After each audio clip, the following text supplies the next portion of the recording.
আমি জাতুন পাহাড়ে ফিরে গেলাম, কিন্তু পরের দিন খুব ভোরে আবার মন্দিরে ফিরে আসি। শীঘ্রই লোকেরা ভিড় জমাতে থাকে, আর আমি বসে তাদেরকে শিক্ষা দিতে লাগলাম। আমি এখন কথা বলছিলাম, তখন ধর্ম শিক্ষক এবং ফারিসিরা এক ব্যভিচারিণী নারীকে ধরে আনল। তারা তাকে সবার সামনে দাঁড় করাল। হে গুরু, এই নারীকে বহিচারের সময় ধরা হয়েছে। মসির আইনে তাকে পাথর মেরে হত্যা করার কথা বলা আছে। আপনি কি বলেন? তারা আমাকে ফাঁদে ফেলার জন্য এমন কিছু বলতে বাধ্য করার চেষ্টা করছিল, যা তারা আমার বিরুদ্ধে ব্যবহার করতে পারে। কিন্তু আমি নিচে নেমে আমার আমুল দিয়ে ধুলো লিখতে লাগলাম। তারা উত্তর দাবি করতে থাকল, তাই আমি আবার উঠে দাঁড়ালাম এবং বললাম, ঠিক আছে, কিন্তু ইয়ার কখনো পাপ হয়নি, সেই প্রথমে তাকে পাথর মারুক। তারপর আমি আবার নিচু হয়ে ধুলো লিখতে লাগলাম। যখন অভিযোগকারীরা এই কথা শুনল, তখন তারা এক এক করে চলে যেতে লাগল। শুরুতে বয়স্ক ব্যক্তিরা, যতক্ষণ না কেবল আমি আর সেই নারীটি ভিড়ের মাঝে রয়ে গেলাম। তারপর আমি আবার উঠে দাঁড়ালাম এবং সেই নারীকে বললাম, তোমার অভিযোগকারীরা কোথায়? তাদের মধ্যে কেউ কি তোমাকে দোষী করেনি? না, তা আমিও করি না। আও আর পাপ করো না।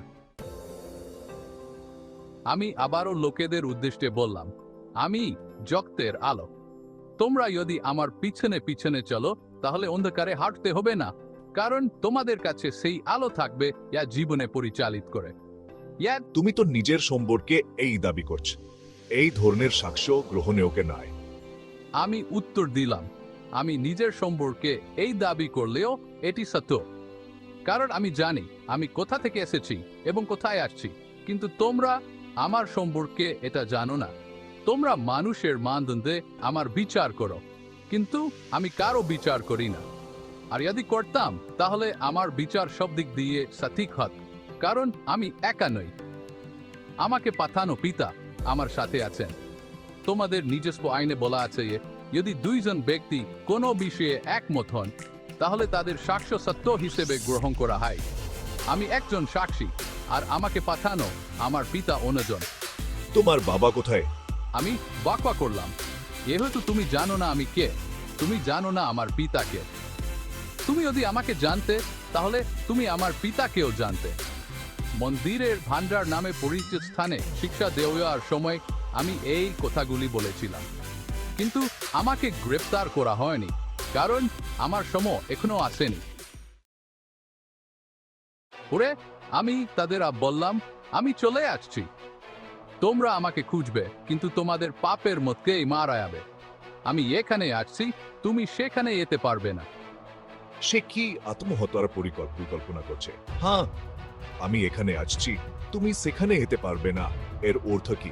আমি তাদের বললাম, তোমরা নিচ থেকে এসেছ, আমি উপর থেকে এসেছি। তোমরা এই জগতের, আমি নই। এই জন্য আমি বলেছিলাম যে তোমরা তোমাদের পাপের মধ্যে মারা যাবে, কারণ তোমরা যদি বিশ্বাস না করো যে আমি বলি তাই, তাহলে তোমরা তোমাদের পাপের মধ্যে মারা যাবে। তুমি কে? আমি উত্তর দিলাম, আমি সবসময় বলে এসেছি তাই। তোমাদের সম্পর্কে আমার অনেক কিছু বলার এবং নিন্দা করার আছে, কিন্তু আমি করব না, কারণ আমি কেবল সেই কথা বলি যা আমি তার কাছ থেকে শুনেছি। ইনি আমাকে পাঠিয়েছেন এবং তিনি সম্পূর্ণ সত্যবাদী। কিন্তু তারা এখনো বুঝতে পারেনি যে আমি আমার পিতা সম্পর্কে কথা বলছি। তাই আমি বললাম, যখন তোমরা মনুষ্যপুত্রকে ক্রুশে তুলে ধরবে, তখন তোমরা বুঝতে পারবে যে আমি সে। আমি নিজের ইচ্ছায় কিছুই করি না, বরং কেবল সেই কথা বলিয়া পিতা আমাকে শিখিয়েছেন। আর ইনি আমাকে পাঠিয়েছেন, তিনি আর সাথে আছেন। তিনি আমাকে ত্যাগ করেনি, কারণ আমি সবসময় তাই করি যা তাকে খুশি করে। তখন যারা আমার এই কথাগুলি শুনেছিল, তাদের মধ্যে অনেকেই আমাকে বিশ্বাস করেছিল। আমি তাদের বললাম, যারা আমাকে বিশ্বাস করেছিল, তোমরা যদি আমার শিক্ষার প্রতি বিশ্বস্ত থাকো, তাহলে তোমরাই সত্যিকার অর্থে আমার শিষ্য, আর তোমরা সত্য জানতে পারবে, আর সত্য তোমাদের মুক্ত করবে। কিন্তু আমরা আব্রাহামের বংশধর।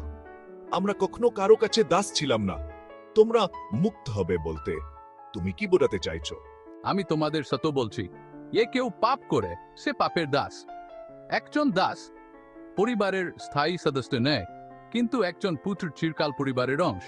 তাই আমি যদি তোমাদের মুক্ত করি, তাহলে তোমরা সত্যিই মুক্ত। হ্যাঁ, আমি জানি যে তোমরা অব্রাহামের বংশধর।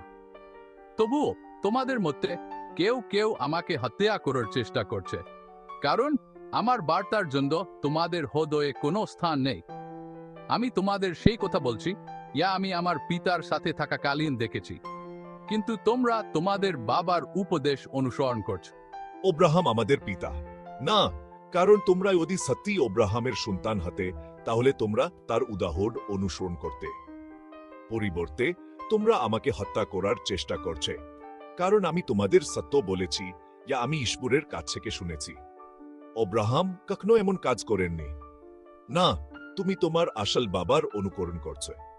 আমরা অবাধ্য সন্তান নেই, ঈশ্বরই আমাদের প্রকৃত পিতা। এসবর যদি তোমাদের পিতা হতেন, তাহলে তোমরা আমাকে ভালোবাসতে, কারণ আমি আশবরের কাছ থেকে তোমাদের কাছে এসেছি। আমি নিজের ইচ্ছা এখানে আসিনি, বরং তিনি আমাকে পাঠিয়েছেন। তোমরা কেন বুঝতে পারছো না আমি কি বলছি? কারণ তোমরা আমার কথা শুনতেও পাও না। কারণ তোমরা শয়তানের সন্তান, এবং তোমরা তার মতো মন্দ কাজ করতে ভালোবাসো। সে শুরু থেকেই খুনি ছিল। সে সবসময় সত্যকে ক্ষুদ্রলা করে, কারণ তার মধ্যে কোনো সত্য নেই। সে এখন মিথ্যা কথা বলে, তখন তা তার চরিত্রের সাথে সামঞ্জস্যপূর্ণ হয়, কারণ সেই মিথ্যাবাদী এবং মিথ্যার জঙ্ক।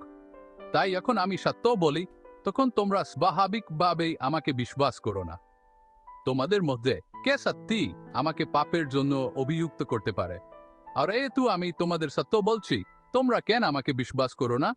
যারা আশবরের, তারা আশবরের কথা আনন্দের সাথে শোনে, কিন্তু তোমরা শোনো না, কারণ তোমরা আশবরের নও। তুই শয়তান! আমরা কি সবসময় বলি না এ তুই ভূতে পোহানো? না, আমার মধ্যে কোনো ভূত নেই, কারণ আমি আমার পিতাকে সম্মান করি, আর তোমরা আমাকে অসম্মান করো।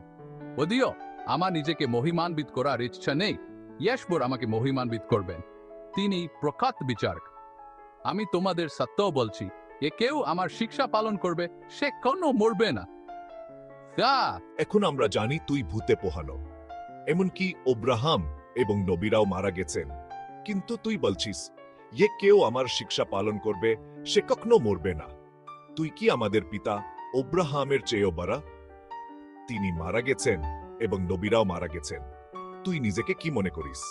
আমি যদি নিজেকে মহিমান্বিত করতে যাই, তাহলে তার কোনো মূল্য নেই, কিন্তু আমার পিতাই আমাকে মহিমান্বিত করবেন। তোমরা বলো তিনি আমাদের ঈশ্বর, কিন্তু তোমরা তাকে চেনো না।